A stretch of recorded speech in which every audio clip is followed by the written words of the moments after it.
आज एसआई का जो मैथ का सीरीज चल रहा है उसका सबसे इम्पोर्टेंट लेक्चर और सबसे इम्पोर्टेंट क्वेश्चंस का कैटेगरी आज हम लोग सॉल्व करेंगे, जिसमें क्वाड्रेटिक इक्वेशन भी है, टू वेरिएबल भी है और दूसरी बात कि इसमें अरिथमेटिक प्रोग्रेशन भी है, जो कि आपका ज़्यादातर एग्जाम में देखने को नहीं मिलता है। चलिए स्टार्ट करते हैं। क्वेश्चंस आपके सामने है, 5 क्वेश्चन आज फिर लेके आया हूँ, तो टोटल 10 क्वेश्चन हमने कर लिया है और ये मिला के 15 क्वेश्चन हुआ। आउट ऑफ 30 क्वेश्चन में ये 15 क्वेश्चन आज हम लोग 5 क्वेश्चन सॉल्व करेंगे, जो कुल मिला के 15 हो जाएंगे। तो अभी तक हमने इजी देखा था, फर्स्ट वीडियो बहुत इजी था, सेकेंड वीडियो थोड़ा सा उससे हैवी हुआ था क्वेश्चन में, और ये थर्ड वीडियो उससे थोड़ा और हैवी आपको मिलने जा रहा है। चलिए, तो क्वेश्चन आपकी स्क्रीन पे है, देख लीजिए क्वेश्चन और हम लोग एक एक करके क्वेश्चन को सॉल्व करते हैं। और अगर कोई ये वीडियो पहली बार देख रहा है तो पहले आप बाकी 2 वीडियोस देख लीजिए, जिसका लिंक डिस्क्रिप्शन बॉक्स में है। और अगर कोई टॉपिक, किसी क्वेश्चन का कोई टॉपिक समझ में नहीं आता है तो चैनल पे आप प्लेलिस्ट में जाके देखिएगा, वहाँ पे क्लास 10 का सीरीज़ है, क्लास 10 एनसीईआरटी बुक सॉल्व किया गया है, उसमें जाके भी आप हिंट ले सकते हैं क्वेश्चन किस तरीके से। जैसे कोई टॉपिक, जैसे क्वाड्रेटिक इक्वेशन आपको नहीं समझ में आ रहा है तो क्वाड्रेटिक इक्वेशन पूरा मैंने सॉल्व करना सिखाया है, आप जाके देख सकते हैं। जैसे अरिथमेटिक प्रोग्रेशन आपको नहीं समझ में आ रहा है तो अरिथमेटिक प्रोग्रेशन का पूरा लेक्चर वहाँ पे अवेलेबल है। तो मेरे पास अवेलेबल सारा लेक्चर है, लेकिन क्वेश्चन के थ्रू हम लोग करते जाएंगे, उसमें एक्सप्लेनेशन पूरा टॉपिक में नहीं समझा सकता, क्वेश्चन समझा सकता हूँ। अगर टॉपिक में आपको डाउट लगता है तो आप जाइए चैनल को देखिए अच्छे से, प्लेलिस्ट को, उसमें क्लास 10 का जितने भी चैप्टर्स है वो आपको मिल जाएंगे। चलिए स्टार्ट करते हैं क्वेश्चन नंबर 11 से। The cost of 7 pen and 4 pencil is ₹23, and the cost of 6 pens and 2 pencil is ₹19. Find the cost of 5 pen and 3 pencil together. ठीक है, अब यहाँ पे देखिए बोल रहा है, क्वेश्चन स्टार्ट करते हैं। क्वेश्चन नंबर 11 क्या कह रहा है क्वेश्चन आपको कि कॉस्ट ऑफ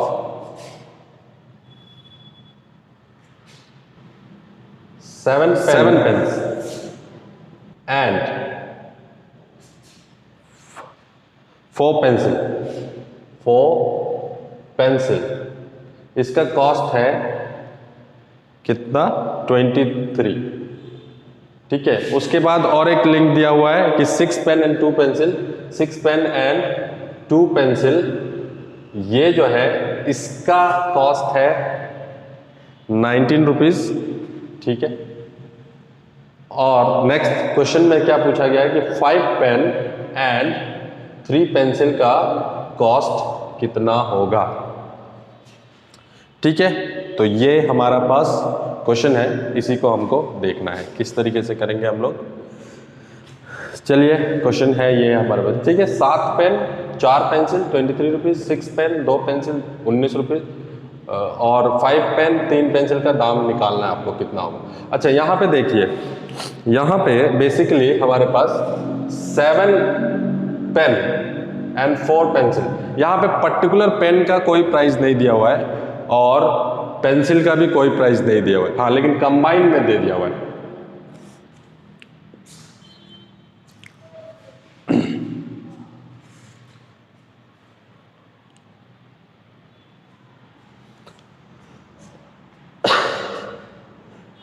सॉरी, कंबाइन में दे दिया हुआ है। तो अब हम इसको कैसे करेंगे, तो देखो क्वेश्चन सॉल्व करने का तरीका।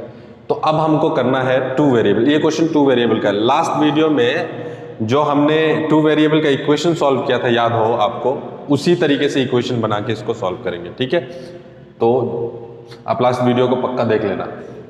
तो पहले तो इक्वेशन बनाएंगे, देखो इक्वेशन कैसे बनेगा, इसको भी छोड़ देते हैं। ठीक है, इसको भी रहने देते हैं, 3 पेंसिल। इक्वेशन कैसे बनेगा, तो सबसे पहला सॉल्यूशन स्टार्ट करेंगे, ठीक है, यहां से सॉल्यूशन स्टार्ट हो। Let the cost of 1 pen be x rupees. कितना? एक पेन का दाम अब हमको मालूम नहीं है तो x ले लिया, ठीक है। And the cost of 1 pencil, pencil का भी दाम मालूम नहीं है, उसको क्या ले लिया हमने? y रुपी। तो रुपी x ले लिया और y ले लिया, तो तब फिर इसके हिसाब से क्या बनेगा? 7 पेन का x रुपया करके, ठीक है, प्लस 4 पेन का y रुपीस करके कितना बन गया? 23 रुपीस होता है, ठीक है। इसको x लगा लो, ये हो गया इक्वेशन नंबर 1, ठीक है। नेक्स्ट इस हिसाब से 6 पेन का x रुपए करके और 4 y रुपए करके 19, ये हो गया इक्वेशन नंबर 2। चलिए आ गया ये इक्वेशन नंबर 2, देख रहे हैं, याद है लास्ट वीडियो का जो क्वेश्चन, उस टाइप का आ गया, ठीक है। अब जो निकालना है वो निकालना है हमको 5 पेन और 3 पेंसिल का कितना रुपया होगा।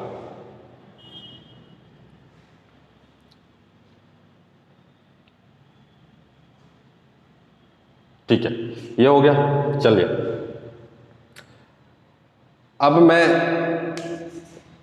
शुरू कर दिया यहाँ पे। ये दो इक्वेशन से ही आपको x और y का वैल्यू निकालना है और वो x और y का वैल्यू यहाँ पुट करेंगे और फाइनली हम इसका रिजल्ट निकालेंगे, ठीक है। तो कैसे किया जाता है? पहले ये 2 है, ठीक है, 2y, हाँ, 7 पेन 7x, 4 पेंसिल 4y, फिर 23, 6x, 2y, फिर 19, फिर 5x पर y कितना होगा ये निकालेंगे, ठीक है। तो देखो जैसे कि मैंने बताया आपको कि 2 वेरिएबल को सॉल्व करने के लिए ये कोफिशिएंट जो है वो सेम करना होता है, और सेम करने का तरीका क्या है? एलसीएम लेना, ठीक है। एलसीएम तो ले लेंगे, पर आप ध्यान यह दो कि एलसीएम किस तरीके से लेंगे, कैसे, किस तरीके का मतलब है कैसे, जहां इजी पड़ता है। मतलब पिछले वीडियो में हमने x को लिया था, ठीक है, यहां एलसीएम बहुत बड़ा नंबर आ जाएगा, देख लो 7 और 6 का एलसीएम, 7 और 6 का एलसीएम कितना आएगा? 2 3 6 21, सॉरी 42 आता है एलसीएम, तो इसको 42 बनाना पड़ेगा, ठीक है। तो ये तो काम मुश्किल है क्योंकि 7 और 6 का एलसीएम क्या आता है? देखो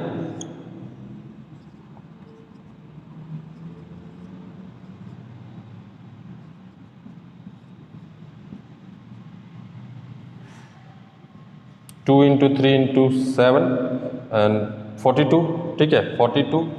ये तो बहुत मुश्किल काम हो जाएगा, ठीक है, क्योंकि इसको भी 42 बनाना है, इसको भी 42 बनाना है। तो अब हम क्या करेंगे? अब हम क्या करेंगे? इसका एलसीएम लेके देखते हैं, 4 और 2 का एलसीएम। 4 और 2 का जब आप एलसीएम लेते हो, ठीक है, तो आपका बनता है 2 2 से 4, एलसीएम कितना आता है? 4। हाँ, तो ये 4 छोटा नंबर है ना, तो 4 बनाना आसान है, और ऑलरेडी इसमें तो 4 बना ही हुआ है, ठीक है, ये तो 4 ही है, ये तो 4 ही है, तो उसको बनाने की भी जरूरत नहीं है, इसीलिए इसको चूज करेंगे इस बार, ठीक है। अब क्या करेंगे, क्योंकि 4 एलसीएम आया था, ठीक है, एलसीएम क्या आया था? 4 आया था, ठीक है, इधर वाले को छोड़ के, उधर y का एलसीएम 4 आया था, तो हम लोग 4 बनाएंगे, तो ये तो ऑलरेडी 4 है, तो इस इक्वेशन को कुछ करने की जरूरत ही नहीं है। किसको करेंगे? इसको करेंगे। तो आप नेक्स्ट लिखेंगे मल्टीप्लाई इक्वेशन 2 बाय 2 से मल्टीप्लाई करने से हो जाएगा ना 4, एलसीएम बन जाएगा, ठीक है। तो 2 से हमने मल्टीप्लाई कर दिया, तो इक्वेशन क्या बनेगा? ये 2 से मल्टीप्लाई करने के बाद 12x plus 4y is equal to 38, ये हो गया इक्वेशन नंबर 3, ठीक है। 1 को हमने चेंज नहीं किया है, याद रखिए 1 को चेंज नहीं किया है, ठीक है। चलो आगे देखते हैं फिर। आगे देखते हैं, आगे देखते हैं आगे क्या करते हैं। ठीक है, आगे देखते हैं क्या कर सकते हैं हम लोग। अब इक्वेशन 2 और 3 को सॉल्व करेंगे। ठीक है, 1 एंड 3 को, 1 एंड 3 को, क्योंकि 3 2 से ही बना है ना, तो 1 एंड 3 को ये और ये लेंगे, क्योंकि 2 को ही कन्वर्ट करके हमने 3 बनाया है। तो 1 एंड 3 को सॉल्व करेंगे तो कैसे आएगा देखिए, 7x plus 4y is equal to 23।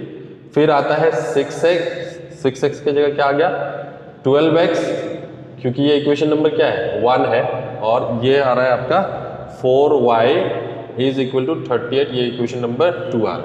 ठीक है, सॉल्व करेंगे, सॉल्व करते हैं क्या आएगा, कैसे सॉल्व करना है देखो, इसको खत्म करना है तो माइनस करना होगा। ठीक है, तो माइनस करेंगे तो प्लस माइनस माइनस हो गया, यहाँ भी प्लस है, ये भी माइनस, प्लस माइनस माइनस हो गया।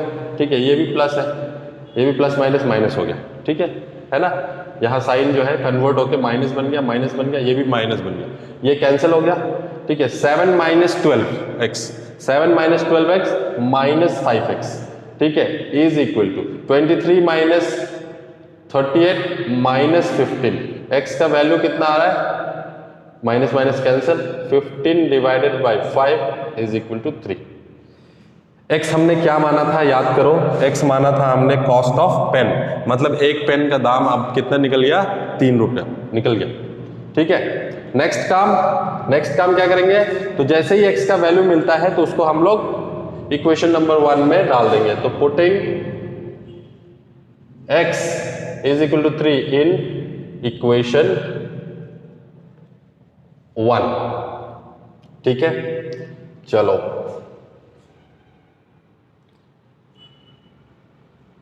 इक्वेशन 1 में डालो क्या मिलता है, x का वैल्यू 3 डाल दिया।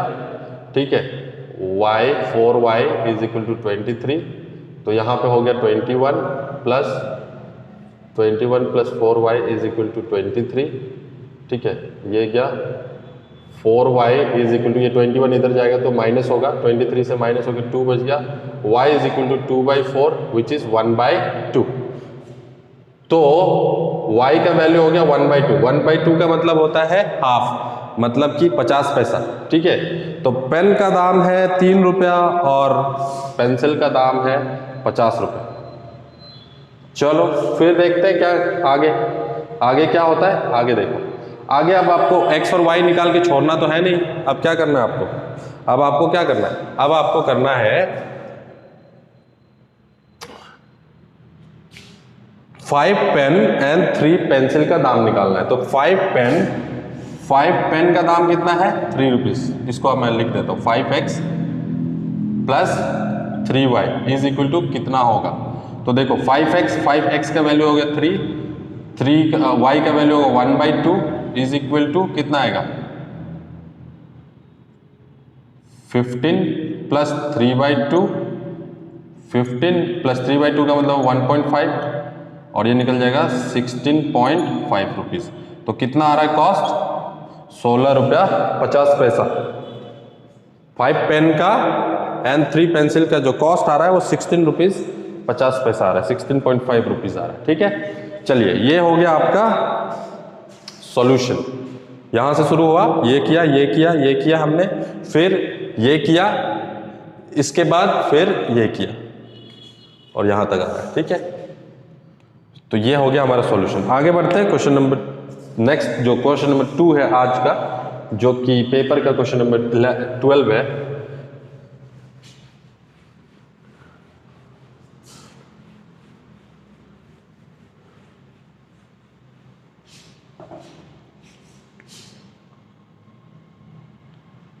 क्वेश्चन नंबर 12 है। क्वेश्चन नंबर 12 क्या कह रहा है देखते हैं, क्वेश्चन नंबर 12 क्या कह रहा है देखते हैं।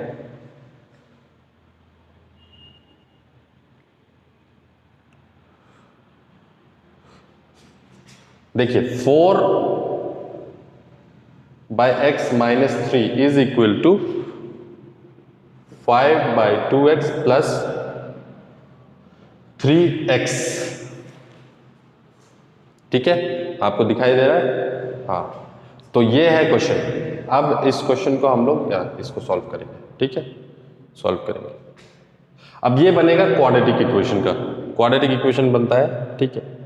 जब भी x ये नीचे अगर रहता है ना तो फाइनली वो क्वाड्रेटिक इक्वेशन मिलता है। क्वाड्रेटिक इक्वेशन पॉलिनोमियल्स का वीडियो जाके आप देख लीजिएगा, क्वाड्रेटिक इक्वेशन किसे कहते हैं, ठीक है। ऐसा ही जो प्लेलिस्ट बनाया है मैंने उसमें जाके देख लीजिएगा क्वाड्रेटिक इक्वेशन कैसे कहते हैं, ठीक है। तो शुरू करते हैं पहले।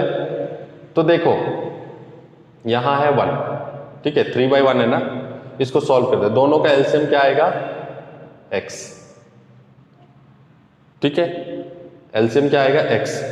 किसी भी चीज का 1 के साथ एलसीएम निकालोगे तो वही ये वाला नंबर रहता है, ठीक है। जैसे 5 और 1 का एलसीएम निकाला तो क्या मिलेगा, 5 मिलेगा, ठीक है। तो ये आपको याद रखना है, x मिलेगा एलसीएम, ठीक है। x मिलेगा तो एलसीएम ये दोनों सेम है तो ऊपर का चेंज नहीं होगा, ये दोनों अलग है तो ऊपर का अब क्या करना होगा, 1 से x को डिवाइड करो, 1 से किसी चीज को भी डिवाइड करते हो तो क्या मिलेगा, x ही मिलेगा, ठीक है। और वो x ऊपर मल्टीप्लाई होगा तो 3x हो जाएगा, ठीक है। ये x जो है ये ऊपर वाले के साथ मल्टीप्लाई होता है तो इसका मतलब 5x, तो ये क्या हो गया 2x + 3, ठीक है, ये हो गया। अब दोनों को क्रॉस मल्टीप्लाई कर दो, क्रॉस मल्टीप्लाई देखते हैं, यहाँ करता हूँ मैं, ठीक है। क्रॉस मल्टीप्लाई तो इसका मतलब 4 - 3x is equal two into 2x + 3 और ये उधर जा रहा है 5x × x, ठीक है। तो ये क्या हो जाएगा, इसको मल्टीप्लाई कैसे किया जाता है, पहले इसको इससे, फिर इसको इससे, फिर इसको इससे, फिर इसको ऐसे, ये मल्टीप्लिकेशन का रूल है, देख लो।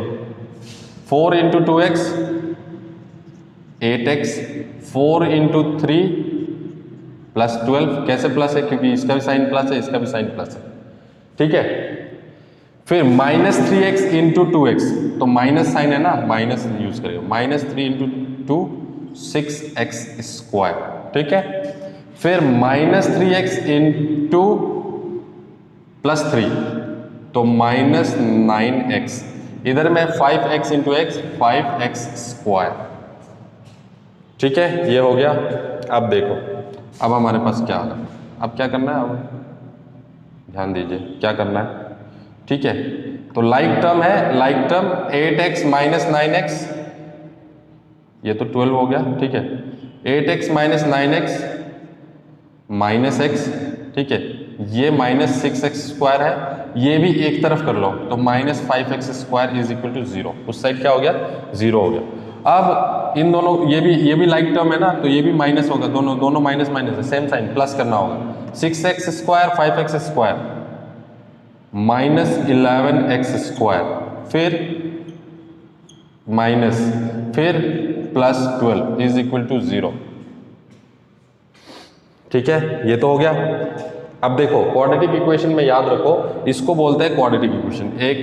एक का पावर स्क्वायर, एक में नहीं पावर होगा, x का पावर स्क्वायर 2, उसके बाद कोई पावर नहीं होगा, फिर कोई x नहीं होगा, ठीक है।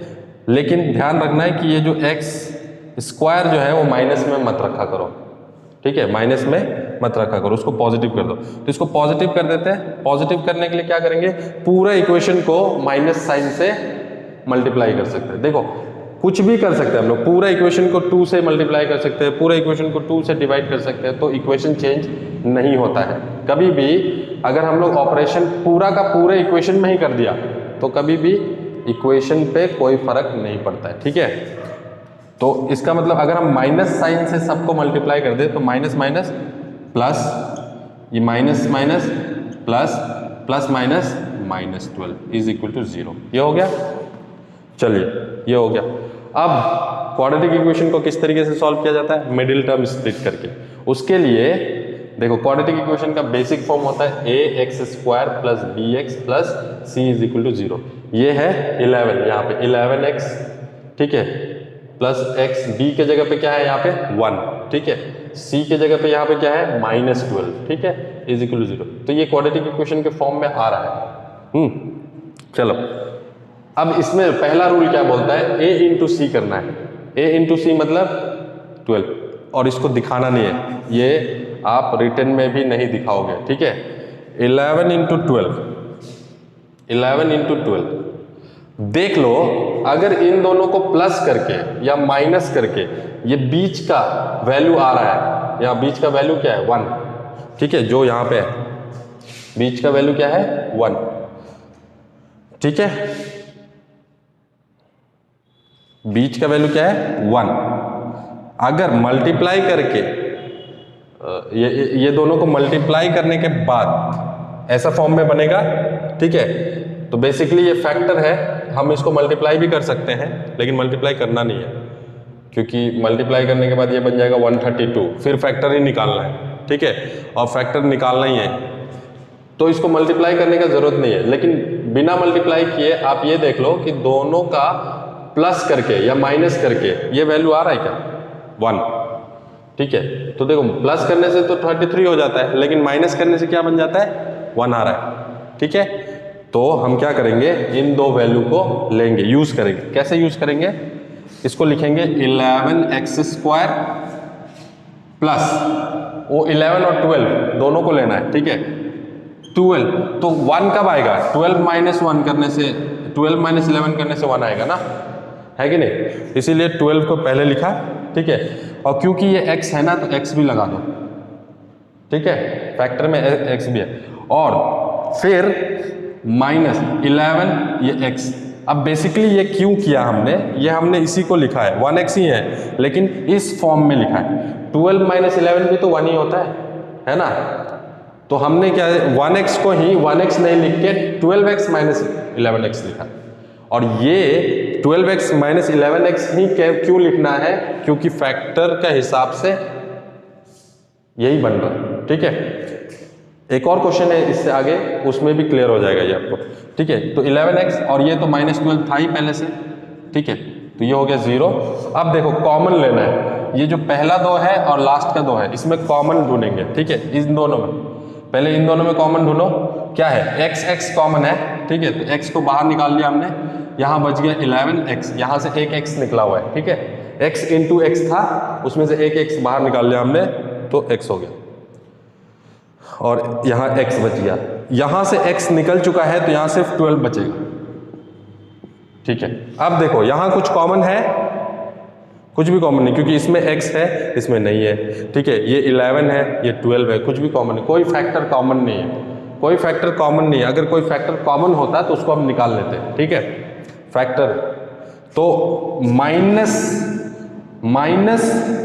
और फैक्टर कॉमन है ना, 1 तो होता ही है कॉमन, ठीक है, जब कोई कॉमन नहीं होता तो 1 होता है, तो 1 को बाहर निकाल लेंगे और -1 को बाहर निकालेंगे, ठीक है, 1 सिर्फ नहीं, -1 को बाहर निकालने का फायदा क्या है, देखो इसमें से माइनस निकल गया तो प्लस हो जाएगा, ठीक है, तो ये यहाँ प्लस 11x बचेगा, क्योंकि -1 निकाल लिया हमने, 1 निकाला, माइनस साइन भी निकाला, इसमें से भी -1 निकाल लिया, तो ये -1 निकल गया, तो इसमें क्या बचेगा साइन, जब भी माइनस कॉमन ले लेने से अंदर ब्रैकेट का साइन सब चेंज हो जाता है, उल्टा हो जाता है, ठीक है, तो ये हो गया कितना 12 = 0। अब आपका क्वाड्रेटिक इक्वेशन सही बन रहा है या नहीं बन रहा है, वो देखने का तरीका ये है, ये ब्रैकेट वाला दोनों सेम आना चाहिए, अगर सेम आ रहा है साइन के साथ सेम आना चाहिए, ठीक है, तब तो करेक्ट है, नहीं तो गलत है।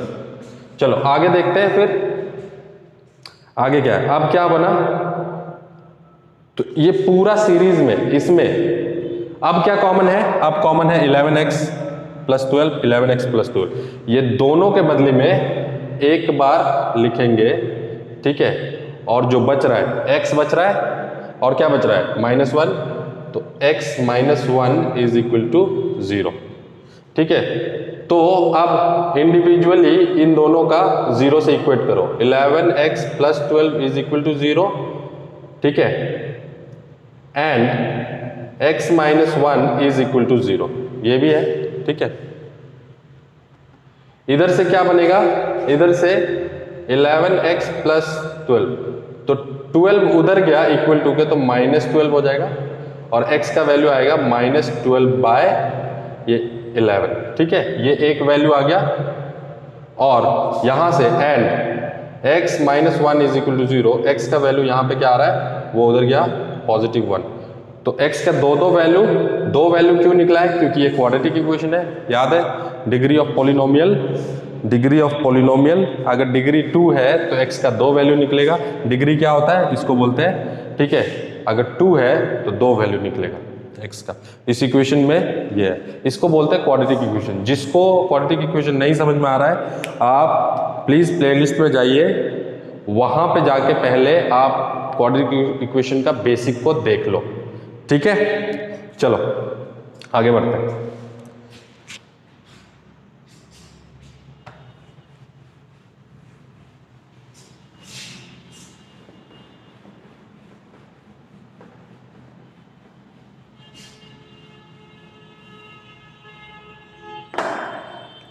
चलो क्वेश्चन नंबर 13, क्वेश्चन नंबर 13 देख लीजिए।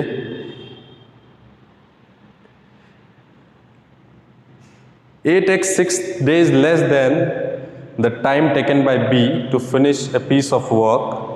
If both of A and B together can finish it in 4 days, find the time taken by B to finish the work. ठीक है, टाइम एंड वर्क का क्वेश्चन है, लेकिन ये टाइम एंड वर्क नहीं, जब आप अलजेब्रा पढ़ते हो ना तो सब अलजेब्रा के अंदर ही आ जाता है, ठीक है।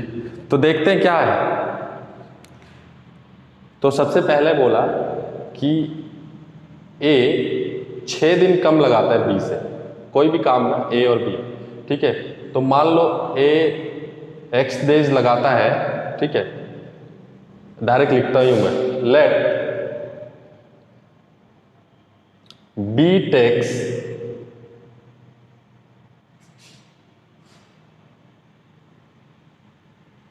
X days to complete the work. B कितना टाइम लगाता है, X दिन लगाता है, ठीक है, ठीक है। तो A कितना लगाएगा, 8x, क्वेश्चन को अच्छे से देखो, क्वेश्चन को अच्छे से पढ़ो। 8x,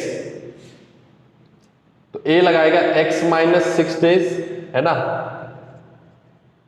to complete the work, यही तो होगा। अगर क्वेश्चन में क्या बोला हुआ है देखो अच्छे से, 8x 6 less days, 6 less days, 6 दिन कम लगाता है, A 6 दिन कम लगाता है, ठीक है। तो आपको ध्यान ये रखना है, A 6 दिन कम लगाता है, ठीक है भैया। तो B कितना दिन लगा रहा है, x दिन लगा रहा है। मान लो कि B 12 दिन लगाता है तो A 6 दिन लगाएगा, है ना, 6 दिन कम। अगर B 18 दिन लगाता है तो A 12 दिन लगाएगा किसी काम को करने के लिए, ठीक है। ये थोड़ा सा अलग है, जब टाइम एंड वर्क का क्वेश्चन आता है ना, बहुत लोगों को प्रॉब्लम करता है, ठीक है। चलिए आगे देखते हैं फिर क्या करना है।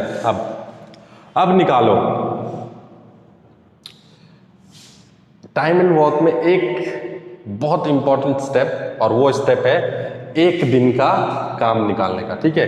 सपोज करो B को x डेज लगता है, मान लो B को 15 डेज लगता है किसी काम को करने के लिए, तो B का एक दिन का काम कितना हुआ, फ्रैक्शन में बताते हैं उसको, ठीक है। एक दिन का काम कितना हो गया, 1 डे वर्क हो गया, 1 डे, एक दिन। B किसी काम को करने के लिए 15 दिन लगाता है, तो एक दिन में कितना काम करता है, समझ रहे हो बात। तो B अगर किसी काम को करने के लिए 15 दिन लगाता है, तो एक दिन का काम कैसे निकलता है, एक दिन का काम निकलता है, जितना दिन लगा रहा है उसको बाय में कर दो, ठीक है। ये होता है एक दिन का काम। और टाइम एंड वर्क का क्वेश्चन एक दिन के काम पे ही सॉल्व होगा, तो जब तक आप ऐसे नहीं बनाओगे ये सॉल्व नहीं होगा, ठीक है। मान लो कि कोई आदमी, अगर आप, ठीक है, आप कोई काम करने में 10 दिन लगा रहे हो, तो आपका एक दिन का काम कितना हुआ, 1/10, ठीक है। कोई आदमी अगर 5 दिन काम करता है, किसी काम को खत्म करता है 5 दिन में, तो उसका एक दिन का काम कितना हुआ, 1/5, ठीक है। तो ये चीज बहुत इंपॉर्टेंट है। तो अगर इस हिसाब से अगर B किसी काम को करने में x डेज लगाता है, तो 1 day work of B will be कितना होगा, 1/x, ठीक है। 1 day work of A will be कितना होगा, x-6, है ना, क्योंकि वो x-6 डेज लगाता है कि नहीं, ठीक है। ठीक है, दोनों मिलके कितना दिन लगाते थे? अब देखो A and B together can do a work in 4 days, ये दिया हुआ है ना क्वेश्चन में। 4 दिन में दोनों मिलके काम करते हैं, तो दोनों मिलके एक दिन में कितना काम करेंगे? 1 day work of A and B is 1/4, है ना, 1/4 हो गया, है कि नहीं? इसका हिसाब से, इसका हिसाब से, ठीक है। अब क्वेश्चन आप आराम से सॉल्व कर लो, ठीक है। 1 डे में B कितना काम करता है? इतना काम कर सकता है। 1 डे में A कितना काम कर सकता है? इतना काम कर सकता है। तो according to question 1/x plus 1/x minus 6 is equal to 1/4, है ना। दोनों मिलके एक दिन में 1/4 काम करेगा, यही तो क्वेश्चन में बोला है, दोनों मिलके एक दिन में 1/4 काम करेगा। तो दोनों मिलके कितना काम करेगा? 1/4 हो गया, ठीक है। अब इसको सॉल्व कर दीजिए, काम खत्म। ये फिर से क्वाड्रेटिक इक्वेशन बना है। तो देखो क्वेश्चन नंबर क्वेश्चन नंबर 9 था जो 2 वेरिएबल पे था। क्वेश्चन नंबर 11 भी 2 वेरिएबल पे था। क्वेश्चन नंबर 12 क्वाड्रेटिक इक्वेशन पे था एंड क्वेश्चन नंबर 13 भी क्वाड्रेटिक इक्वेशन पे है। तो ये ध्यान रखना है, ठीक है। दो क्वेश्चन दे दिया है एक ही उससे। चलिए अब इसको सॉल्व करना है, ठीक है। अब इसको सॉल्व करना है, तो कैसे सॉल्व करेंगे? फिर से वही का। अब देखो क्या करना है, इन दोनों का एलसीएम लो, ठीक है। अब देखो, अब x और x माइनस 6 का एलसीएम क्या होता है, ठीक है। तो जब भी ऐसा नंबर्स, फिगर्स, सिंबल्स में अगर एलसीएम लेना है, ठीक है, तो इन दोनों को इनटू कर दो, वही एलसीएम होता है, ठीक है। तो x और x6 ये आपका एलसीएम हो गया। या फिर आप इसको इनटू कर दो, x into x, direct into ही कर दो, ठीक है। x into x, x square. लेकिन अगर आप इनटू करोगे तो आपको समझने में थोड़ा मुश्किल होगा, इसीलिए मैं ऐसे लिख देता हूँ, ठीक है। चलो इनटू कर दिया। आप चाहे तो उसको उस तरीके से मल्टीप्लाई भी कर सकते हैं, इनटू का फॉर्म में लिख दिया। अब फ्रैक्शन का रूल क्या होता है कि पहले ये दोनों तो सेम नहीं है ना, सेम नहीं है। तो आपको क्या करना होता है, डिनोमिनेटर से एलसीएम को डिवाइड करना होता है, ठीक है। तो डिनोमिनेटर से एलसीएम को डिवाइड करोगे तो x x कैंसिल होगा, क्या बचेगा? x माइनस 6, ये जाके ऊपर मल्टीप्लाई होगा, ठीक है। तो x माइनस 6 हो जाएगा, ठीक है, plus x minus 6 divided by LCM को डिवाइड करेगा तो x माइनस 6 कैंसिल होगा और x यहां इनटू होगा, ठीक है। तो बेसिकली देखो सिंपल सा रूल क्या है, अगर ये कॉन्सेप्ट नहीं समझ में आ रहा है तो सिंपल सा रूल, अगर दो अलग अलग अल्फाबेट्स या अलग अलग ही है ना, क्योंकि -6 हो गया, सिर्फ x रहता तो एलसीएम x हो जाना था, लेकिन ये x माइनस 6 है। तो ऐसा कंडीशन हो तो दोनों का एलसीएम क्या होता है, उसका मल्टीप्लिकेशन। फिर इसको इधर मल्टीप्लाई कर दो, इसको इधर मल्टीप्लाई कर दो, यही होता है रूल, ठीक है। चलो कर दिया हमने। अब इधर क्या है, 1/4 है, ठीक है। अब ये क्रॉस मल्टीप्लाई होगा। चलो आगे, पहले इसको कॉपी कर लीजिए आप, ठीक है, एक साथ नहीं मिलेगा क्योंकि बोर्ड पे जगह कम है। चलो कॉपी कर दिया, हो गया। चलिए स्क्रीनशॉट ले लो। अब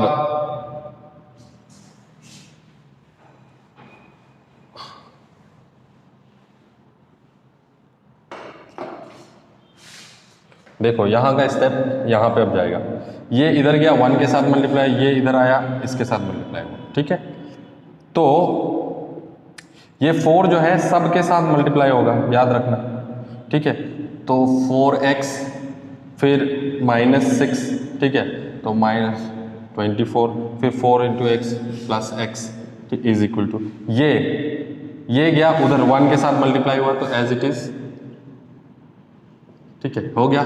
चलिए अब क्या करना है हमको, ये 4x था, है ना, 4x था, हाँ 4x था, is equal to x into x. हाँ अब क्या हो गया, ये हो गया 8x, 4x प्लस 4x, ये हो गया -24, ये हो गया x into x, x square, ये हो गया -6x, सबको एक साइड लेके आइए, सबको एक साइड लेके आइए, चाहे उसको उधर ले जाओ सबको, क्योंकि ये पॉजिटिव रखना है, ठीक है, उस तरह ले जाओ।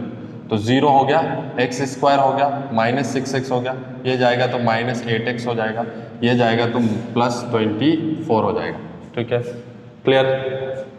हाँ, अब ये माइनस माइनस ये कितना हो गया, plus x square -14x +24 is equal to 0।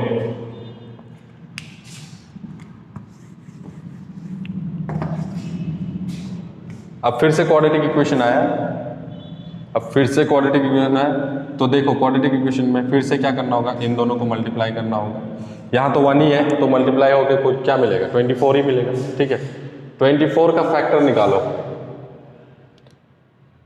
पहले तो 24 इंटू 1 किया, इसका सम 14 आता है, नहीं आता है, सब्सट्रैक्शन 14 आता है, नहीं आता है, ठीक है।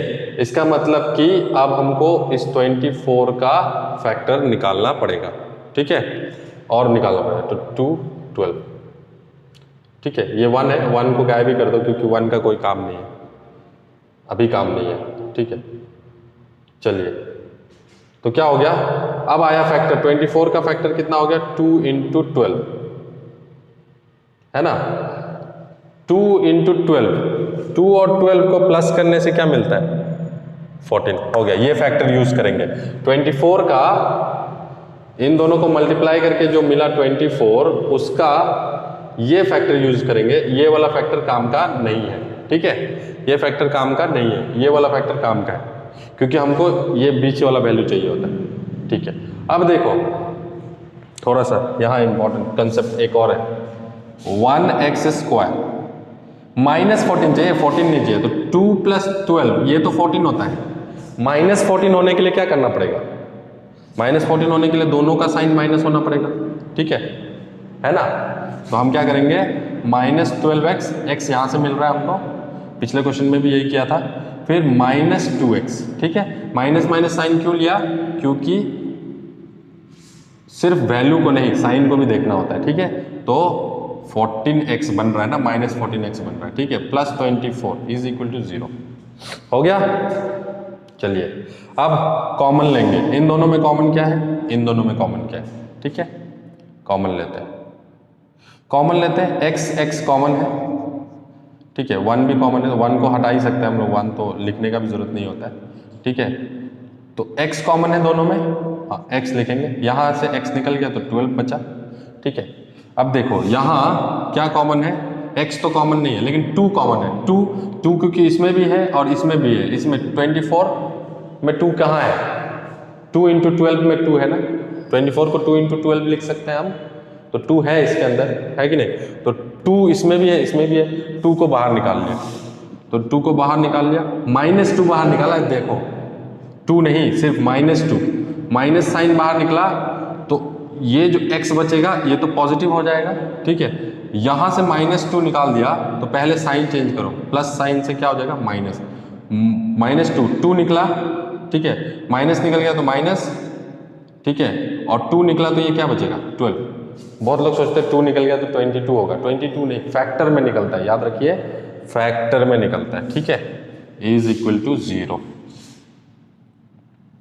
सेम आ गया, काम हो गया। इन दोनों के बदले में एक बार लिखना है और फिर x - 2 इज इक्वल टू 0, इससे x - 12 is equal to 0 and इससे x - 2 is equal to 0, x is equal to 12, ठीक है, and x is equal to 2, तो x का 2 वैल्यू मिला। अब आप ध्यान करो, x क्या लिया था आपने, b का working days, number of days, b कितना लेता है, b कितना लेता है, तो देखो b आपने माना था कि x डेज लेता है ना, ठीक है, तो b या तो 12 डेज लेगा नहीं तो 2 डेज लेगा, क्योंकि x का 2 वैल्यू आया।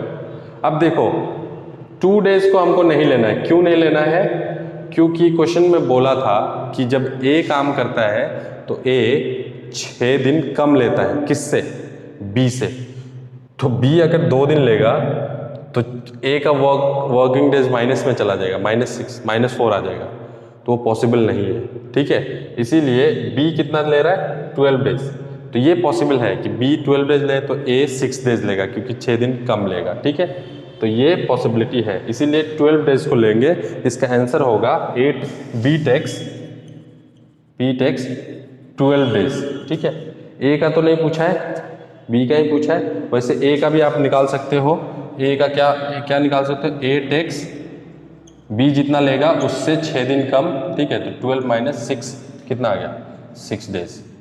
ये है आपका पूरा सॉल्यूशन। तो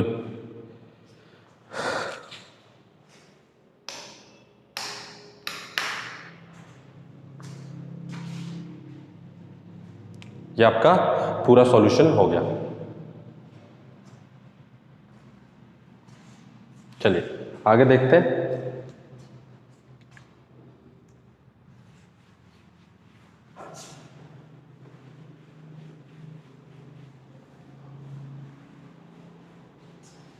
क्वेश्चन नंबर 14।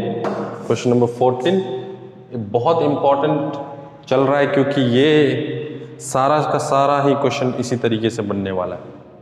ठीक है, अब देखो, a man रिपेज A loan of 3250 bye paying ₹20 in 1 month. ठीक है, एक लोन लिया किसी आदमी ने, कितना का 3250 रुपए का।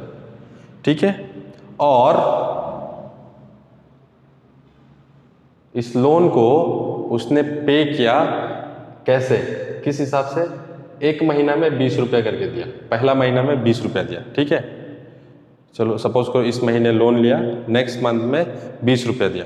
ठीक है, उसके बाद उसके नेक्स्ट मंथ में और 15 रुपये ऐड करते जा रहा है, मतलब कि नेक्स्ट मंथ में 35 और 15 ऐड कर दिया। ठीक है, उसका नेक्स्ट मंथ में और 50 रुपीज़, 50 हो जाएगा ना, क्योंकि 35 प्लस एक्स्ट्रा और 15, फिर नेक्स्ट मंथ में 65, इस तरीके से करते हुए जाए।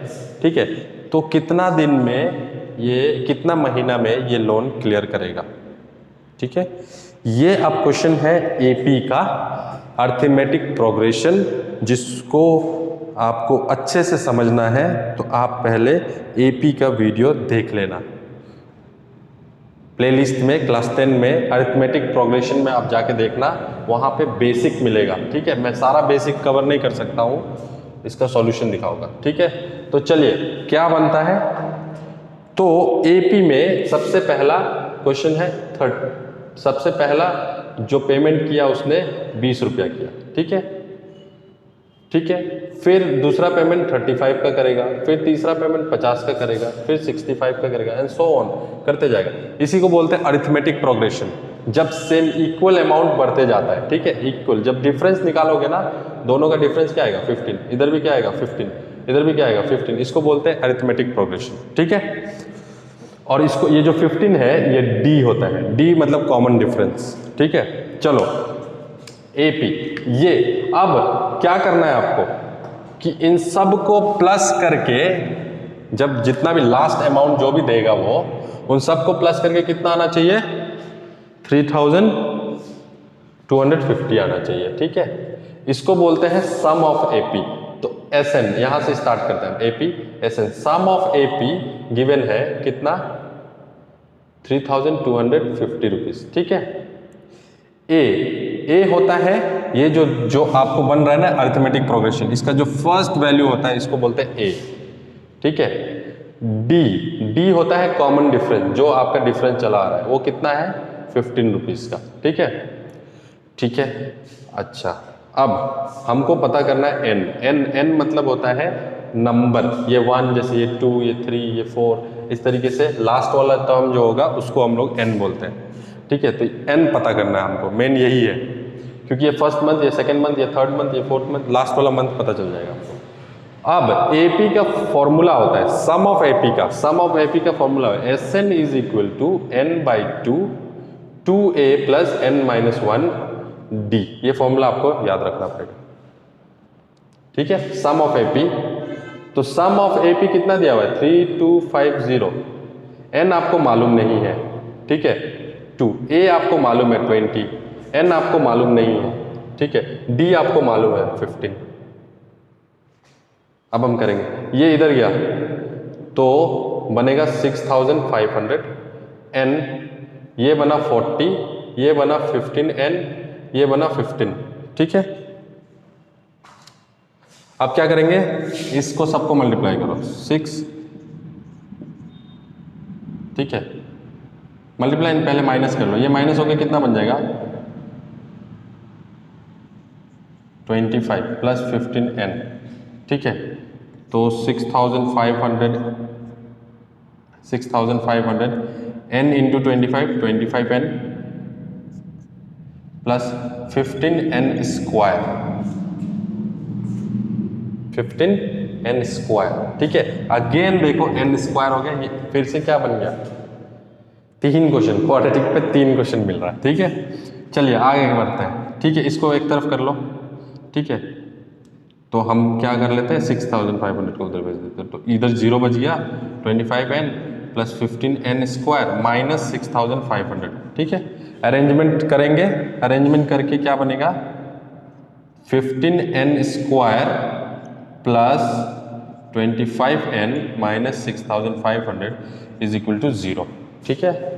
हो गया, बहुत बड़ा नंबर आ गया। आप इसको थोड़ा छोटा कर सकते हैं हम लोग, क्या करेंगे देखो, ये सब 5 से डिवाइड हो सकता है, तो हम क्या करेंगे पूरा इक्वेशन को ही 5 से डिवाइड कर देंगे। मैंने पहले ही बोला था कि इक्वेशन में पूरा में ही सब मल्टीप्लाई करो, सब डिवाइड करो या माइनस से इंटू करो तो कोई फर्क नहीं पड़ता है, ठीक है। तो हमने क्या किया, सबको डिवाइड कर दिया, तो 3n स्क्वायर ना, 5 3 जा 5 5 जा 5 13 जा इज इक्वल टू 0,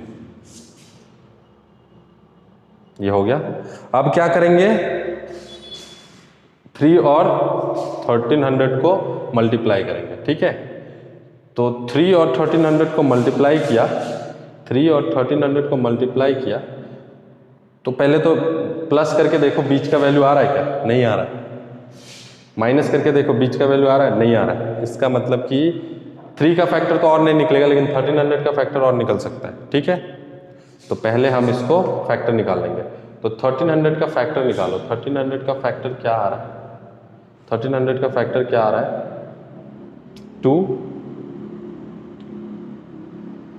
650 2 325 5 65 5 13, क्या आ रहा है 2 बार 2 2 बार 5 और 1 बार 13, ठीक है।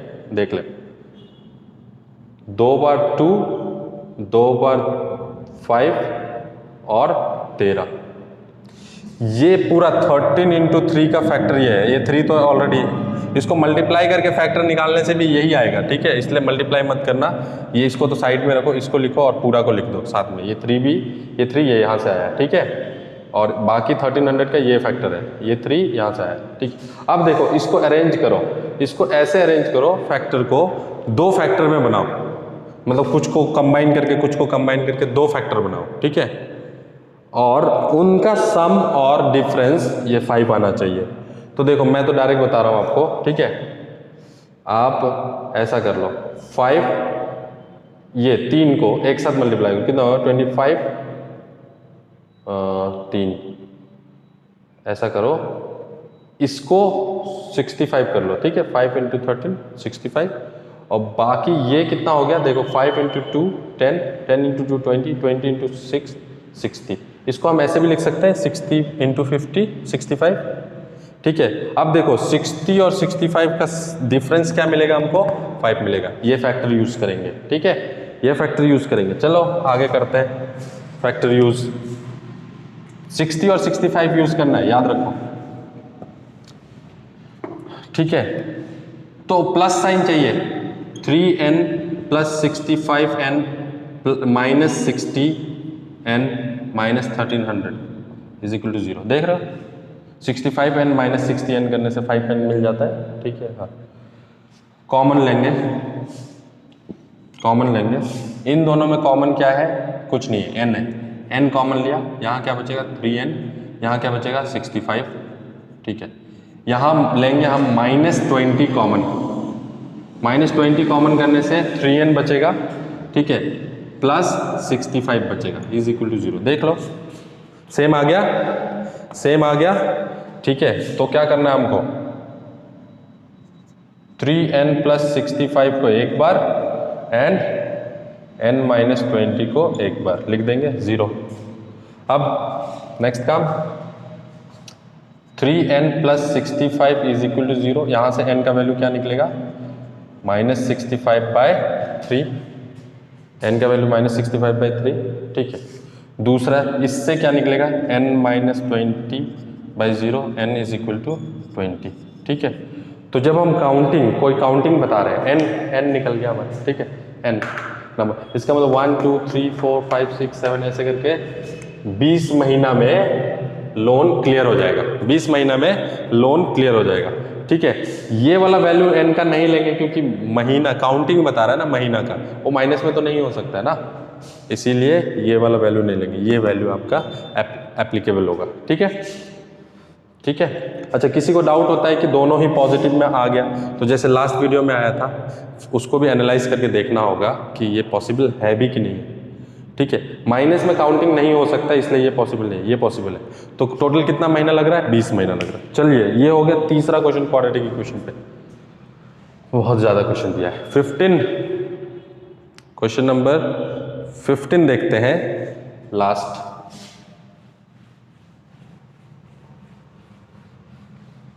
ठीक है,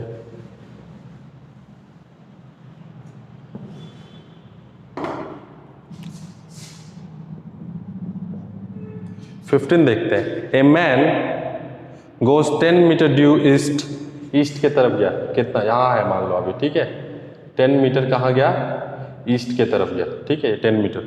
उसके बाद then 24 metre due north, north के तरफ कितना गया, 24 मीटर। ये मान लो पॉइंट ए है, ये पॉइंट बी था, फिर सी आया। पूछ रहा है find the distance from starting point, starting point से उसका डिस्टेंस पूछ रहा है, ये ऐसे नहीं, ठीक है। ऐसे बहुत लोग 10 + 24 बोल देंगे, नहीं, शॉर्टेस्ट डिस्टेंस को पूछा जाता है एग्जाम में, ठीक है। तो ए बी, इसका डिस्टेंस क्या होगा, ये क्या 90 degree, right angle triangle, Pythagoras theorem लगाएंगे। पाइथागोरस थ्योरम क्या बोलता है, हाइपोटेनस का square = perpendicular square plus base square. ये होता है परपेंडिकुलर, ये होता है बेस, और ये होता है हाइपोटेनस, ठीक है, और ये हो गया बेस। तो पुट कर दो वैल्यू, बहुत इजी है ये क्वेश्चन तो, ठीक है। एच का वैल्यू मालूम नहीं है, एच मालूम नहीं है। परपेंडिकुलर कितना है, 24 का स्क्वायर। बी कितना है, 10 का स्क्वायर, ठीक है। एच स्क्वायर 24 का स्क्वायर कितना होता है, 24 का स्क्वायर होता है 576। ये याद रखना है, ये सब याद रखो वैल्यू, स्क्वायर तो कम से कम 20 तक याद रखो, 24। और एक ट्रिक भी है जो अपलोड किया हुआ है मैंने, वो आप देख लेना, स्क्वायर कैसे याद रखना है, ठीक है। प्लस 10 का मतलब हो गया 100, ठीक है। एच स्क्वायर 576, 676, ठीक है। और h का वैल्यू हो गया √676 विच इज 26। h का वैल्यू कितना आ गया, 26, ठीक है, निकल गया 26। क्या बोला था, मीटर, ठीक है। तो हेंस 26 मीटर। अब देखो यहाँ स्क्वायर 576, 24 का स्क्वायर क्या होता है, 4 4 16, ठीक है, 6 8 9 फिर 296, सॉरी 96 बोलो, मैं भी क्या बोल रहा हूँ, 4 4 16 1 8 96, 2 4 8 एंड 2 2 4, ठीक है। 6 ये हो गया 7, ये हो गया 5, 576, ठीक है। 676 किसका स्क्वायर है, 26 का स्क्वायर है, इसीलिए उसका रूट क्या हो गया, 26। तो रूट में जो वैल्यू होता है वो किसका स्क्वायर है आप पहचानना होगा। अगर आपको नहीं आता है ये चीज़ तो फिर आपको रूट निकाल के देखना पड़ेगा, ठीक है। उसके लिए हम किसी दूसरे वीडियो में देखेंगे, और एल्स आप सर्च कर लेना कोई वीडियो, रूट कैसे निकाला जाता है, ठीक है। चलिए, ये हो गया 10 क्वेश्चन, तो टोटल मिला के 15 क्वेश्चन हमने कर लिया है। नेक्स्ट वीडियो में और 5 क्वेश्चन देखेंगे, और तब तक पढ़ते रहिए। अच्छे से प्रिपरेशन करते रहिए। मिलते हैं नेक्स्ट वीडियो में। नमस्कार।